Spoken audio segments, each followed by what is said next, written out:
पुनर्विकास नक्की पाहिजे. तर आता रडायचंय का लढायचंय?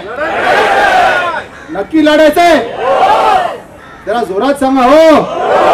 आवाज येत नाही तर पाठवून. होणार नाही, होणार नाही, होणार नाही, होणार नाही, होणार नाही. नक्की होणार. बोला जय शिवराय, जय हिंद, जय महाराष्ट्र. आता ही मी जी गोष्ट बोलतोय ते व्यवस्थित ऐकून घ्या. घर मागितलं किती वर्ष? किती वर्ष घर मागितलं? 40 वर्ष. भेटला का? काय भेटला?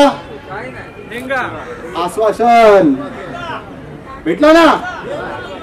इलेक्शनच्या पलीकडे अलीकडे करणार धरणार, हे करणार ते करणार, झाला का काय? किती लोकांना सत्ता भेटली 40 वर्षामध्ये? तुमची फेवरेट पार्टीला पण भेटली ना. माझ्या पण फेवरेट पार्टीला भेटली. कोणी काय केला का? झोपडपट्टी उभी झाले. मी काय बोललो तुम्हाला? पागडी citizen is a third class citizen of a first class city. Third class citizen of a first class city. ऐकायला दुःख होतंय पण खरंय. साहेब बसून घ्या ना. बसून घ्या, बसून घ्या. Property property property. Small cause court मध्ये गेले प्रॉपर्टी वाले जिंकणार. हायकोर्ट मध्ये गेले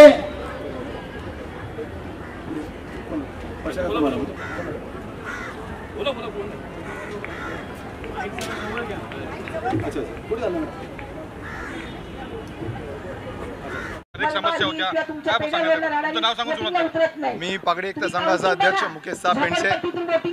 बघा, म्हाडानी जे चुकी केली आहे त्यामुळे 13,800 बिल्डिंगचा रिडेव्हलपमेंट थांबलाय.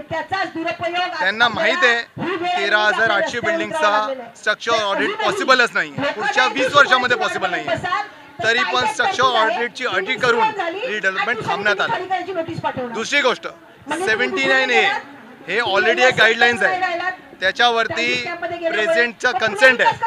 तर माझा प्रश्न असा आहे VP कडे की तुम्ही 79A जे प्रेसिडेंटनी साईन केलंय त्यांनी कन्सेंट दिलंय, तर तुम्ही प्रेसिडेंटपेक्षा मोठे आहात का? तुम्ही त्याला कसं सुपरसीड केला? तुम्हाला काय अधिकार आहे? आणि जेव्हा चुकी तुमची आहे, हे जे IAS ऑफिसर म्हाडामध्ये बसले, CEO साहेब VP साहेब, चुकी त्यांनी केली, त्यामुळे 1 लाख लोकांचा आता जीव धोक्यात आहे. तर माझा प्रश्न आता असा आहे की त्यांना शिक्षा झाली का? ही बिल्डिंग उद्या पडली तर त्यांना शिक्षा होणार का? पहिली गोष्ट तर गव्हर्नमेंटनी पहिला VP संजीव जयस्वाल आणि CEO संबरकरला सस्पेंड केला पाहिजे.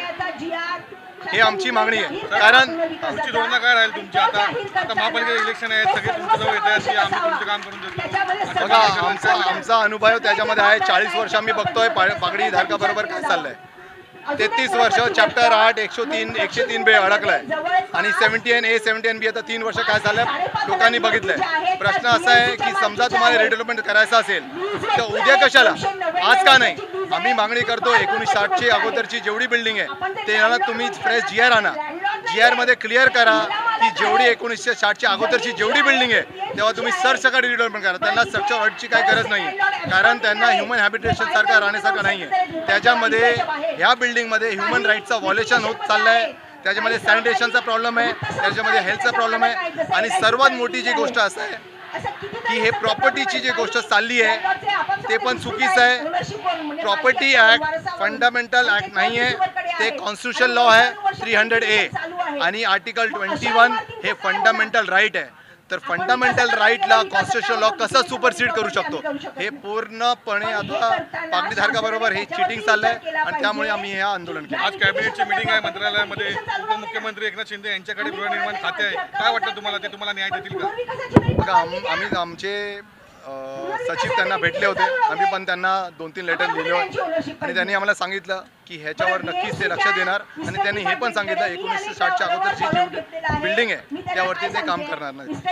लेवलला फिरता आपण पाहिलेलं आहे परिस्थिती काय सांगाल, काय वाटतं? सध्या भाडेकरू हा एकदम जास्त झालेला आहे.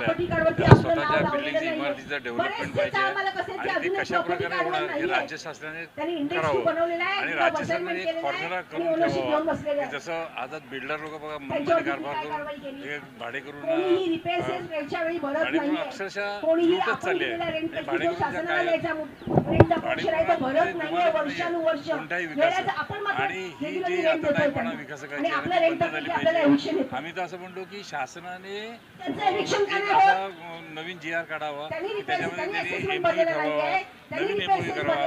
त्याच्यामुळे त्यांनी काही GR असतात ते लोकांभूमुख करावे आणि त्या बिल्डिंगचा प्लॅन सुद्धा शासनाने तयार करावा.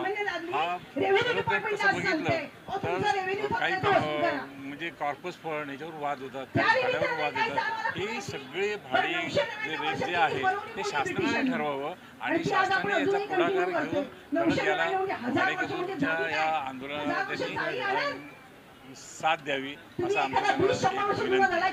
दक्षिण मुंबई किंवा मुंबईचा खरोखर विकास करायचा आहे ना तर या भागधारकांना आणि स्थळ मालकांना एकत्र करून तुम्ही त्यांच्याबरोबर चर्चा केली पाहिजे.